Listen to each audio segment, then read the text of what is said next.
Assalamualaikum warahmatullahi wabarakatuh. Salam jumpa pemirsa TVRI Sulteng dalam segmen review akhir pekan.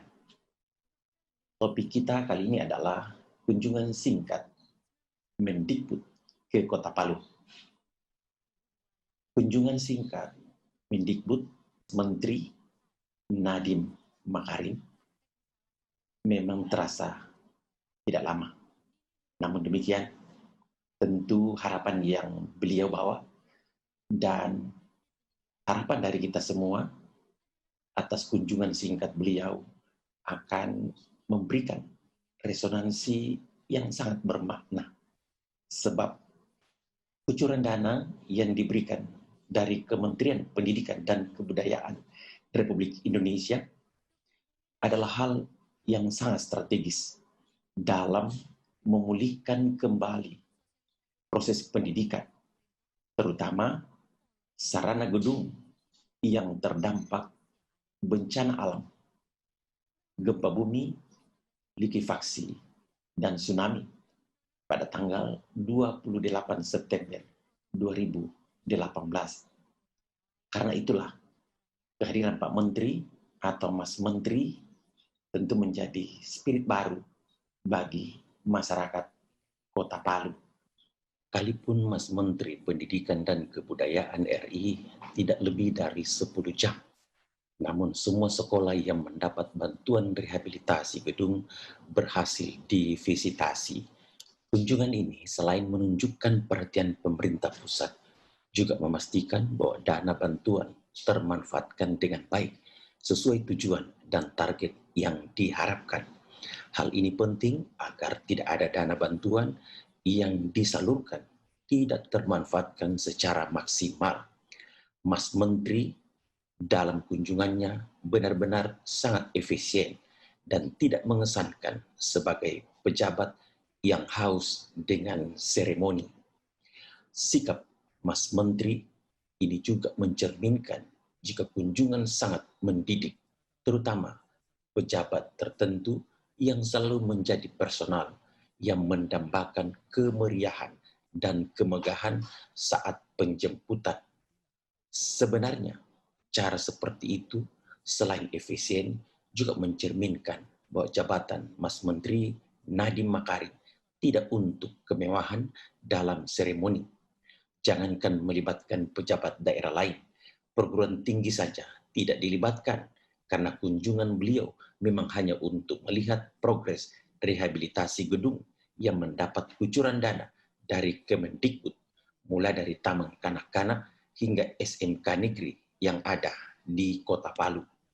Semua sekolah yang mendapat bantuan dikunjungi Mas Menteri satu persatu, mulai dari Taman Kanak-kanak Al-Khairat, SDN 15, SMK Negeri 7, dan SMK Negeri 8.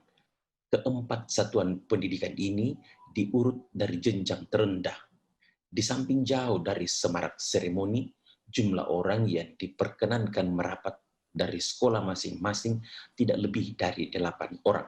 Bahkan Universitas Tadulako yang juga sudah berada di bawah Kemendikbud tidak diagendakan untuk dikunjungi, pun tidak mengundang seorang pun perwakilan dari Universitas Tadulako, termasuk rektor.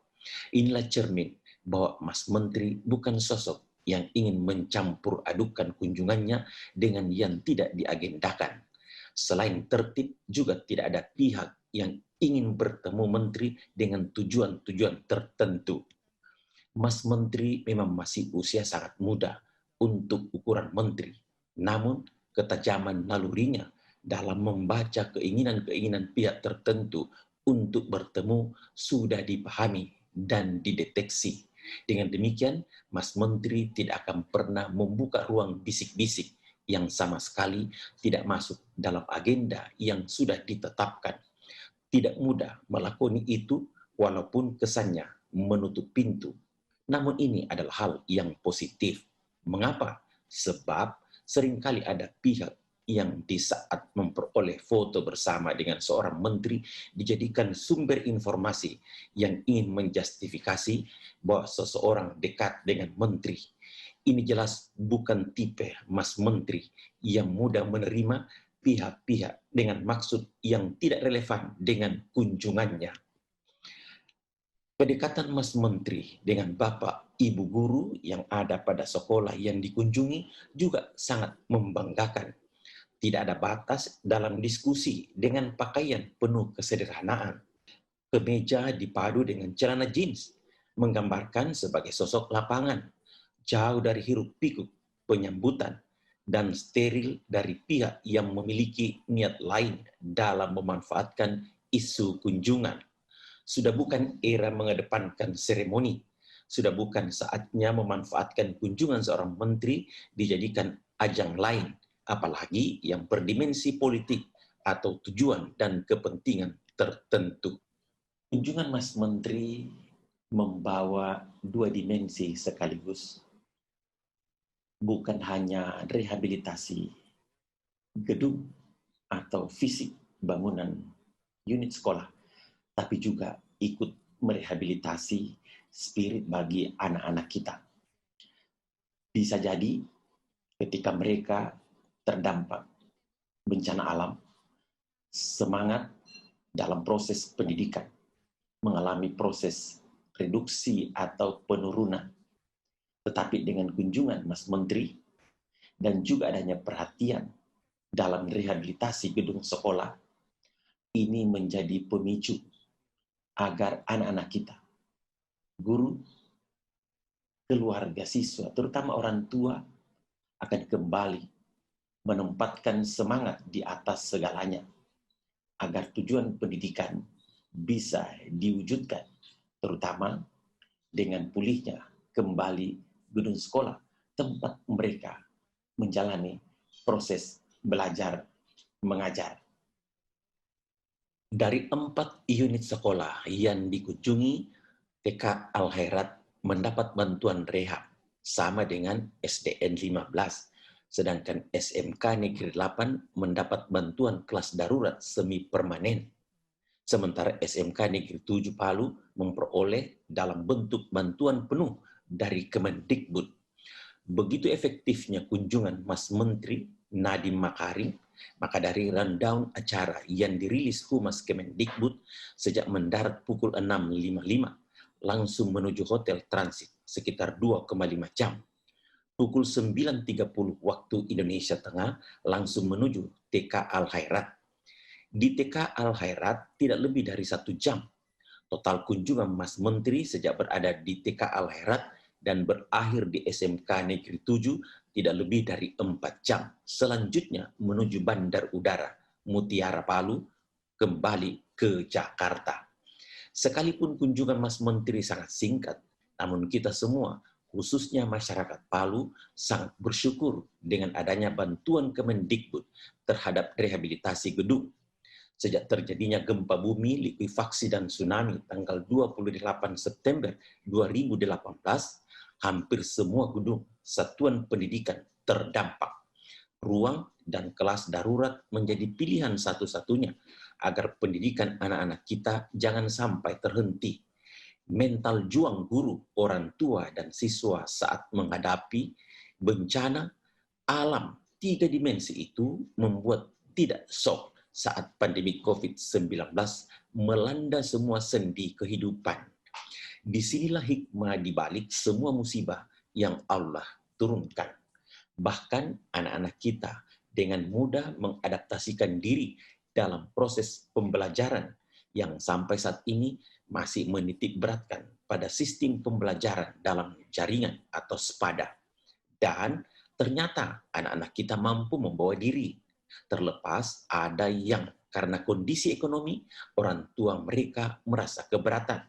Tapi apapun itu, dalam kondisi darurat, baik darurat karena bencana alam maupun karena bencana penyakit, siswa dalam Kota Palu menjadi pribadi yang hebat dan kokoh dalam menghadapi ujian berat yang terkesan belum tuntas dampak bencana alam, semua kembali lagi dihantam badai COVID-19.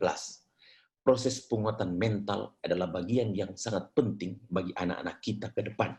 Mungkin Secara akademik tidak lebih baik dari anak-anak kita yang ada di Pulau Jawa, namun mental spiritual mereka akan berada di atas kekokohan mental anak-anak yang tidak pernah berhadapan dengan berbagai terpaan. Kita boleh bersedih sebagai manusia biasa, namun dengan bencana demi bencana ini telah menitipkan satu yang tidak dapat ditakar dari sisi manfaat yang mendorong kapasitas survive. Dengan demikian, maka anak-anak kita selain tetap mendapat pendidikan, juga terpaan membuatnya tidak mudah goyah. Paling tidak, dengan terpaan dan semangat perhatian yang ditunjukkan Mas Menteri dalam kepedulian akan mempercepat kebangkitan yang lebih dari paripurna bagi mental anak-anak kita dalam menempuh pendidikannya di jenjangnya masing-masing, mulai dari taman kanak-kanak sampai jenjang pendidikan tinggi. Ini bermaknakan bahwa pendidikan seseorang peserta didik tidak hanya diperoleh dari bangku sekolah, lingkungan keluarga, tetapi juga lingkungan fisik sosial dengan berbagai varian cobaan yang dihadapinya. Insya Allah akan lahir pribadi masa depan bangsa yang lebih kokoh dan membanggakan. Besar harapan kita semua agar kunjungan singkat Mas Menteri bisa meninggalkan kesan yang mendalam betapa perhatian pemerintah pusat dalam rangka rehabilitasi sejumlah gedung sekolah menjadi bagian yang sangat penting dalam memulai kehidupan baru pasca gempa bumi 2 tahun yang silam. Harapan ini adalah harapan kita semua, harapan masyarakat, harapan pemerintah, terutama anak-anak kita dan orang tuanya. Semoga kunjungan singkat ini telah memberikan nuansa baru dalam kehidupan dan proses pendidikan kita, khususnya di Kota Palu, sekalipun hanya 4 sekolah yang mendapat bantuan rehabilitasi gedung dari Kemendikbud Republik Indonesia. Tetapi di balik itu, kunjungan ini juga adalah bagian strategis yang menunjukkan betapa pendidikan sangat strategi untuk kemajuan bangsa di masa yang akan datang. Demikian review akhir pekan. Saya Basir Cio, sampai jumpa.